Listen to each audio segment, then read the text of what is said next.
Hi guys, welcome to sizzling tea. तो जो लोग झलक देखते हैं उन लोगों को पता होगा कि झलक में एक फैमिली एंड फ्रेंड्स इवेंट था या डे था, जिसमें सारे कंटेस्टेंट के फैमिली वाले आएंगे या फ्रेंड्स आएंगे और फिर वो उस उनके बारे में कुछ कुछ कहेंगे। तो यहाँ पे गई थी सबा मैडम एज अ फैमिली। ठीक। अब ये देखिए कि इनके जनाब ने सो कॉल्ड इंडस्ट्री में इतने सालों से काम किया है, इन्होंने ससुराल सिमर का से काम किया था। और मैडम तो हमेशा से बोलती है मैं ससुराल सिमर का से काम किया और आज तक काम कर रही हूँ। तो एक्चुअली वो, हाँ, इन्होंने अपनी 14th एनिवर्सरी मनाई है मैडम ने, कि वो मुझे 14 इयर्स हो गए हैं काम करते करते इंडस्ट्री में। तो पहली बात, तो 14 इयर्स पहले आपने पहला प्रोजेक्ट पकड़ा था। आप कंटिन्यूअसली काम नहीं कर रहे हैं। अगर कोई एक बंदा, अब तनीषा मुखर्जी कल को कह दे कि मैं तो भैया 20-25 साल से काम कर रही हूँ इंडस्ट्री में, क्योंकि उनकी पहली मूवी आई थी आज से 20 साल पहले, और तो वो कह दे कि मैं आज तक काम कर रही हूँ, तो नहीं, ऐसा नहीं होगा। 20 साल पहले काम किया, उसके बाद कुछ नहीं किया, तो उसको 14 इयर्स ऑफ करियर नहीं कहते हैं। उसको 14 इयर्स का करियर नहीं कह सकते, उसको एक कहेंगे मैंने इतने साल पहले काम किया था, खत्म। वो करियर खत्म हो चुका था आपका। तो बिग बॉस के बाद तो मैडम ने कुछ किया ही नहीं। बिग बॉस के बाद तो मैडम घर में ही थी। कोविड के टाइम पे थोड़े दिन ये शूट करने गई थी, लेकिन वो भी छोड़ दिया था। और ये 3 साल से तो कुछ भी नहीं कर रही है। हाँ, एक्टिंग करती हैं, लेकिन किसी शो में नहीं, अपने कैमरे के सामने करती है ब्लॉगिंग के टाइम पे। बट उसको काउंट नहीं कर सकते ना आप। वो करियर नहीं माना जाएगा। तो किस तरह से मैडम का 14 इयर्स ऑफ सेलिब्रेशन मना रहे थे। तो मैंने ये देखा कि अब जब व्यूज कम होने लगे हैं, या जनाब शो में है, तो दीपिका मैडम को सभा की जरूरत पड़ रही है। भाई, सभा की जरूरत इसलिए नहीं पड़ रही है कि उनके व्यूज कम हो रहे हैं। सभा की जरूरत इसलिए पड़ रही है क्योंकि उनकी उन्हें अपने जनाब की इमेज बनाए रखनी है। जो इन्होंने बड़ी बड़ी बातें कही हैं स्टेज पे चढ़ के, कि बेस्ट बेटा, बेस्ट भाई, बेस्ट पिता और बेस्ट हस्बैंड, तो वो इमेज कैसे बनाएंगे। अब जब दोनों जने ब्लॉग बनाती है, ननद भाभी, और एक दूसरे की शक्ल तक नहीं दिखाती है, तो ब्लॉग में लोग पकड़ लेंगे ये तो बात, कि भैया तुम तो बहुत बनते हो कि बेस्ट भाई और बेस्ट भाई, बेटा, लेकिन तुम एक दूसरे के ब्लॉग में नहीं आ रहे, एक दूसरे के बारे में बात नहीं कर रहे। तो अभी इमेज बरकरार रखने के लिए व्लॉगिंग में एक दूसरे को खींच के लाना पड़ेगा। तो इसीलिए दीपिका मैडम जी चल पड़ी थी सभा के कुरान ख्वानी में, जब उसने अपने घर का मुहूर्त किया था। और उससे पहले तो 6 महीने हो गए या 4 महीने तो एटलीस्ट हो ही गए उसके घर लिए। वो एक बार भी नहीं गई। क्यों नहीं गई? इतना पास तो रहता है सारे टाइम। ये मॉल में घूमने चली जाती है, ये सेट पे चली जाती है, तो ये 2 किलोमीटर दूर घर देखने क्यों नहीं गई? बट नहीं गई, ये कुरान खाने में गई, क्योंकि अभी इमेज चेंज करनी है ना अगेन जनाब की। और अब अपना 14th ईयर सेलिब्रेशन मना रही है कि 14 ईयर का करियर मेरा, ये वो। और सबा भी पहुंच गई अपना केक वेक लेके। सबा को चाहिए मेरे को 2 मिनट का भी अगर व्लॉग मैडम के साथ शूट करने को मिल जाए तो मेरे को भी कंटेंट मिल जाएगा। तो वो होते हैं ना कि चोर चोर मौसेरे भाई, वो वाली बात है, कि तेरे को भी कंटेंट मिलेगा, मेरे को भी कंटेंट मिलेगा, तेरी भी चांदी मेरी भी चांदी। तो भैया साथ साथ रहने में ही भलाई है, क्या फायदा है कि लड़ाई झगड़ों में। तो आ जाओ साथ साथ। तो फिर से वो अपना एक व्लॉग में शक्ल दिखा रहे हैं। अब इसमें मैडम दिखाती है कि वो बैठी हुई है रात के 12 बजे, और अपने बेटे को गोदी में लेके। तो भाई, तुम गोदी में लेके क्यों सुला रहे हो? बच्चा सो गया है, धीरे से उसको बेड पे सुला दो, और फिर आराम से तुम ड्राइंग रूम में बैठ के, लिविंग रूम में बैठ के केक काट लो। नहीं, ऐसे फुसफुसा के। और सारे वो लोग सांस रोक के, हाँ सो रहा है, हाँ ये सो रहा है। ओ माय गॉड, 14 इयर्स कैसे हो गए, पता ही नहीं चला मुझे तो। अरे अभी की बात है ये और वो। और सारे बेचारे बच्चे दोनों, pizza and naan, Rehan and Rehan और जो भी है रिजा, दोनों खड़े हुए हैं। सनी भी खड़ा हुआ है बेड पे, बच्चा गोदी में है, मैडम की ओवर एक्टिंग चल रही है, सभा की भी ओवर एक्टिंग चल रही है। भाभी भाभी, हाँ बहुत अच्छा लगा, हम तुम्हारे लिए केक लाए। भैया, तुम्हारा केक का जो ऑब्सेशन है ना, खत्म करो। इतना बड़ा तुम केक लेके पहुंच गई हो, ये पूरा वेस्ट ऑफ मनी हो रहा है। कौन खाएगा इतना बड़ा केक? दीपिका तो डाइट पे हो गई। अभी तो वैसे भी उनकी पंजीरी से ही मन नहीं हटा है, वो पंजीरी खा रही है। और केक कहाँ से खाएंगी? उनके घर में उनकी मम्मी है, जनाब खाते नहीं है। तो कौन खाएगा इतना बड़ा केक?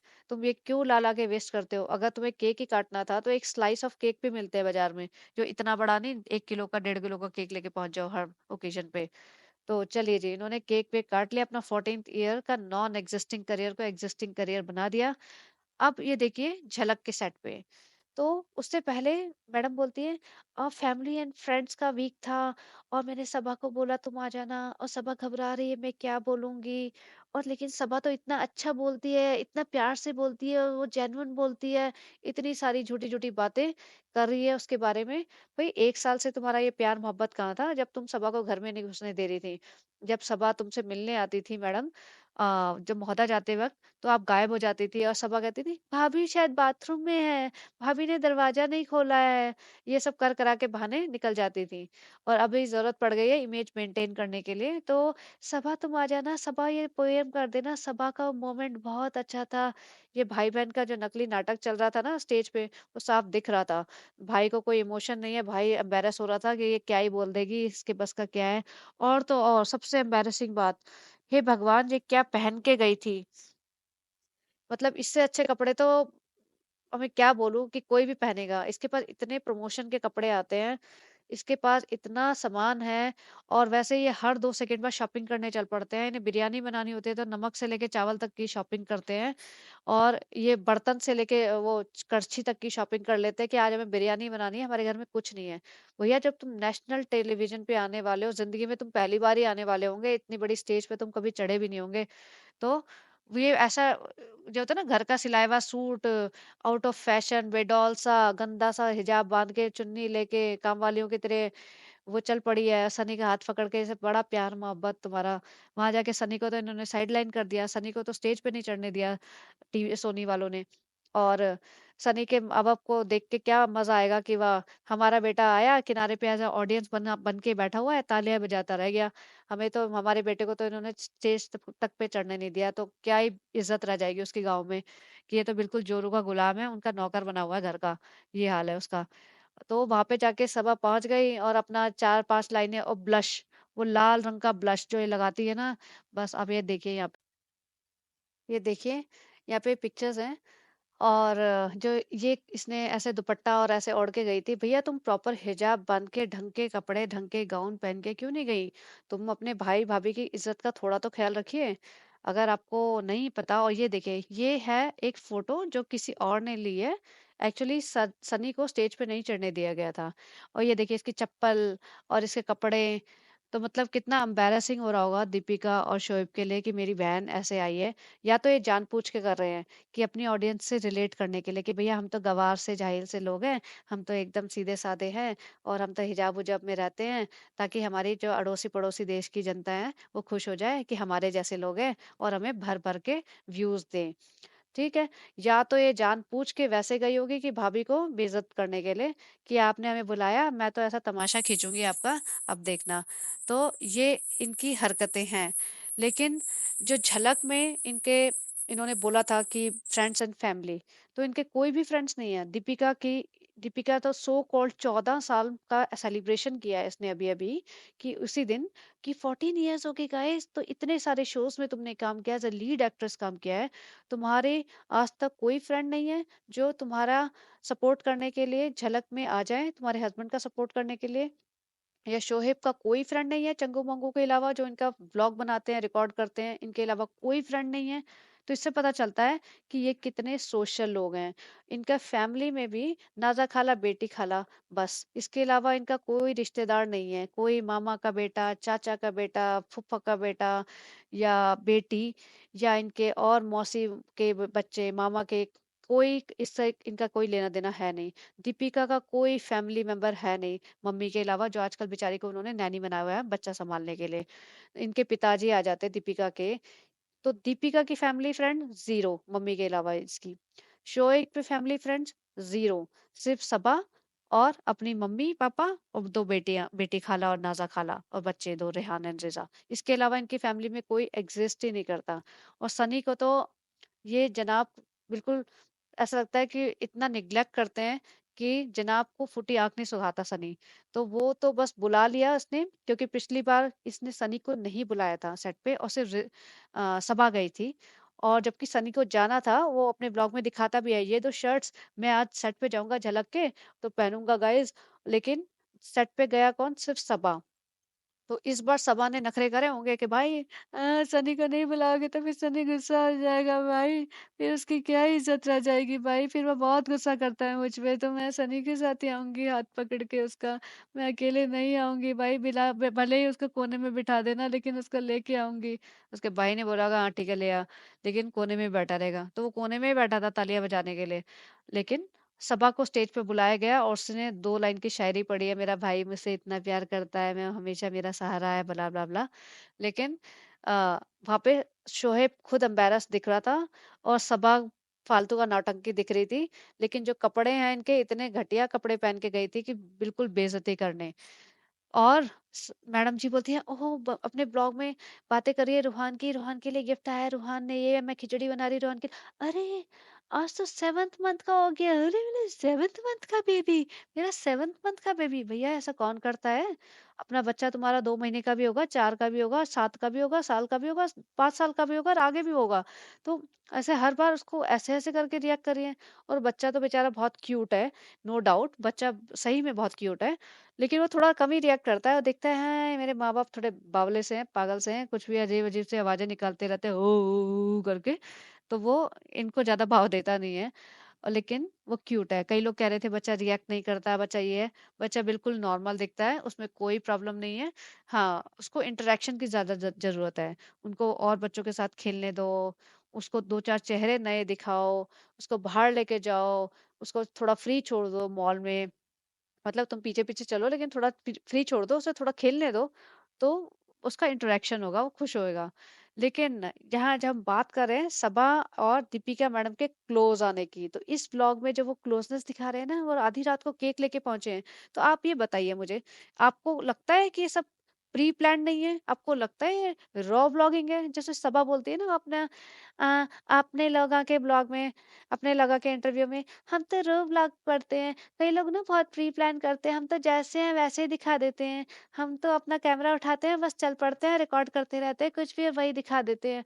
जिस तरह से दीपिका बैठी हुई है रेडी होके रात के 12 बजे के आसपास, अपने बच्चे को पूरा गोदी में लेके, सोते हुए बच्चे को गोदी में लेके बैठी हुई है, और मैडम जी ऐसे ही बस केक लेके सबा ऐसे ही पहुंच जाएगी? है उसकी इतनी हिम्मत? उसको एंट्री ही नहीं है उसके घर में, दीपिका के घर में ऐसे। तो उससे पूछा होगा भाभी क्या हम केक लेके आ जाएं आपके घर में, थोड़ा सा 2 मिनट का कंटेंट हमें भी मिल जाएगा और आपको भी मिल जाएगा। या दीपिका ने बोला होगा कि ऐसा है मेरा 14 साल हो गए हैं आज, तो एक आध किसी ने एडिट डाल दिया है, मुझे तो याद ही नहीं था, मुझे तो इस घर में शादी होने के बाद तो मुझे कुछ भी याद नहीं रहता, सब कुछ मैंने तुम पे निछावर कर दिया, मैंने अपनी आइडेंटिटी से लेके अपनी लाइफ तुम पे डाल दी। अब तो मुझे ये भी याद नहीं रहता कि मुझे 14 साल हो गए इस इंडस्ट्री में काम करते करते, मैंने 14 साल पहले अपनी जिंदगी का नया शुरुआत की थी, अब तो मेरा लाइफ ही एकदम ऐसी झंड हुई पड़ी है। तो तुम एक काम करो सबा, तुम्हें मैं एक्चुअली स्टेज पे तुम्हें बुलाऊंगी बुलाऊंगी झलक के, तुम एक काम करो एक केक खरीदो और चारों नमूने आ जाओ मेरे घर पे, और मैं रिएक्ट करूंगी अरे मैं तो भूल ही गई थी, और तुम भी हाँ हाँ हाँ हाँ करते रहना, हम एक ब्लॉग खींच लेंगे, थोड़ा 2 सेकंड का कंटेंट। और हाँ कंटेंट मेरा होगा क्योंकि मेरा घर है, मेरे 14th ईयर्स है, तो कंटेंट मेरा ही होगा। खबरदार जो तुमने 1 सेकंड भी उसमें डाली, भाभी भाभी हम एक पिक्चर डाल दें, एक पिक्चर स्टोरी डाल दें, थोड़े बहुत 5-7 हजार उसके मिल जाते हैं भाभी, हमें भी उसके भी स्टोरी डालने के भी पैसे मिलते हैं। हाँ हाँ स्टोरी तक ठीक है, इंस्टाग्राम पे डाल देना एक फोटो वो ठीक है, लेकिन ब्लॉगिंग में मत डालना, ब्लॉगिंग वो मेरी होगी। हाँ भाभी ब्लॉगिंग आपकी ही होगी। तो अगर वो दीपिका मैडम अपना बच्चा लेके बैठी हैं, तो वो व्लॉग कौन बना रहा था जो उनका शूट कर रहा था? धर्म दादा या उनकी मम्मी या कोई तो कर रहा होगा ना। ऐसा तो नहीं है कि अचानक से डोर खुला और वो आ गए। रात के 12 बजे तक तो जनरली सो जाते होंगे लोग, क्योंकि उन्होंने बोला कि शोहेब तो 2 बजे तक शूट है, पता टेक्निकल है, 2 बजे तक शूट है, बच्चा सो रहा है, धीरे धीरे बात करेंगे। तो भैया बच्चे को सुला के दूसरे रूम में जाओ, आराम से बात करो। तो टेक्निकल है, 2 बजे खत्म होगा, 3:30 बजे तक आएंगे। तो क्या दीपिका मैडम 3:30 बजे तक अपने बच्चे को गोदी में लेके ऐसे बैठी रहेंगी? उन्हें वो भी तो सोएंगी ना, तो 12 बजे तक भी क्या कर रही थी, वो करती क्या है? अपनी मम्मी से तो ज्यादा बातें करेंगी नहीं, कर करके बोर भी तो हो जाएंगी ना, क्या ही बातें करेंगी। तो ये सब प्री प्लान था कि 14 ईयर का एक ड्रामा कर लेते हैं। और 14 ईयर से भैया, तुम कौन से 14 ईयर से लगातार जॉब कर रहे हो? किसी भी इंडस्ट्री में तुम काम करते हो और उसके बाद एक गैप ले लेते हो, तो वो कंटिन्यूएशन में नहीं माना जाता उसे। तो अपने आप को 14 ईयर का वो टैग मत दो, अपने आप को इतना सेलिब्रेट मत करो, आप हो नहीं उस लायक। तो तो चलिए बस मैं यही एंड करती हूँ। तो कहने का मतलब ये है कि आजकल दीपिका और सबा दोनों एक होने का जो नाटक कर रही हैं, वो व्यूज़ के लिए हैं क्योंकि उनके व्यूज़ कम हो रहे हैं, और ये इसलिए क्योंकि झलक में जनाब है। तो झलक में ये इनको जनाब की रेपुटेशन अभी हिलती-डुलती दिख रही है, क्योंकि वहाँ एक से एक अच्छे डांसर आ चुके हैं। तो पहले जनाब एकदम अपना ये व्यूज के बदले, मतलब जो वोटिंग के भरोसे चल रहे थे, तो और डांसिंग में तो उनका हाथ टाइट ही है थोड़ा। लेकिन अब मनीषा रानी है और भी एक आध कंटेस्टेंट है जो अच्छे डांसर्स हैं, तो उनको अपना सिंहासन हिलता डुलता लग रहा है। तो इसके लिए अभी अभी आप बाहर का प्यार मोहब्बत ड्रामा ये सब दिखाना पड़ेगा। और व्यूज की request, please please please please, बहुत मेहनत कर रहे हैं मेरे शो है, बहुत मेहनत कर रहे हैं आप, प्लीज प्लीज प्लीज 50-50 वोट तो दे ही सकते हैं ना, एक फोन से 50-50 वोट। हाँ बेटा, यही काम है हमारा, यही करेंगे हम लोग। तो वो रिक्वेस्ट जो चल रही है वो काम देखते हैं क्या कितना काम करती हैं। तो गाइस चलिए बने रहिए और देखते रहिए इनके ड्रामे, और हम भी देखते रहेंगे और हम इनको रोस्ट करते रहेंगे। जहाँ पे हमें इनकी मक्कारी गद्दारी और चालाकियां दिखी, हम पीछे नहीं हटेंगे। भले ही मेरे को पता है बहुत सारे लोग मेरे ब्लॉग के नीचे भर भर के कमेंट लिखते हैं, आधे तो मुझे पता है कहाँ से आ रहे हैं, वो इनके फैन फॉलोअर्स हैं स्पेशल, और जो पड़ोसी देश के हैं मोस्टली, कि वो कहते हैं तुम क्यों जेलस होती हो, तुम क्यों। भाई मैं कोई जेलस नहीं होती, मेरी लाइफ में बहुत कुछ है करने को, और मैं इनसे एक धेला भी जेलस नहीं हूँ। इनके से मुझे कोई लेना देना है नहीं। लेकिन मैं इनको काफी टाइम से देख रही हूँ, तो मैं इनकी हिपोक्रेसी और इनकी चालाकियां मुझे साफ दिखती हैं। ठीक है, इसलिए ही मैं ब्लॉग बनाने आई हूँ और इसीलिए मैं बनाती हूँ। ऐसा मुझे पर्सनल लेवल पे इनसे कोई लेना देना है नहीं, ना मैंने जानती हूँ, ना मैंने जिंदगी में कोई लेना देना है नहीं है, होगा मेरा आगे इनसे कभी। तो ये तो कहना ही छोड़ दीजिए कि मैं मुझे इनसे जेलसी है या मुझे इनसे क्या लेना देना है। मुझे इनसे क्या लेना देना है, क्योंकि मैं 3 साल से इनके ब्लॉग्स देख रही हूँ तीनों के, तो मैं काफी टाइम इन्वेस्ट कर चुकी हूँ इनकी लाइफ में, और ये मेरी लाइफ का बहुत टाइम बर्बाद कर चुके हैं। इसलिए मैं ब्लॉग्स बनाने आई हूँ इनके, ताकि जो लोग आप लोग देख रहे हैं ना, भोले भाले लोग इनका देख लेते हैं और सोचते हैं वाह क्या लाइफ है, और अपने व्यूज देते हैं इन्हें। तो प्लीज थोड़ा संभल जाइए, इनका ये ब्लॉग्स देखने बंद कीजिए। मैं भी कर दूंगी थोड़े दिन बाद। मैं जिंदगी भर इनके ड्रामे देखने के लिए नहीं बैठी हुई हूँ। तो चलिए बने रहिए, अपना लाइफ एंजॉय कीजिए, खुश रहिए। और आज जय श्री राम बोलना जरूर चाहूंगी, क्योंकि राम मंदिर खुला है, राम मंदिर में स्थापना होने वाली है, और इंडिया में पूरा माहौल है राम के नाम का। तो जय Shri Ram and have a good day, bye bye.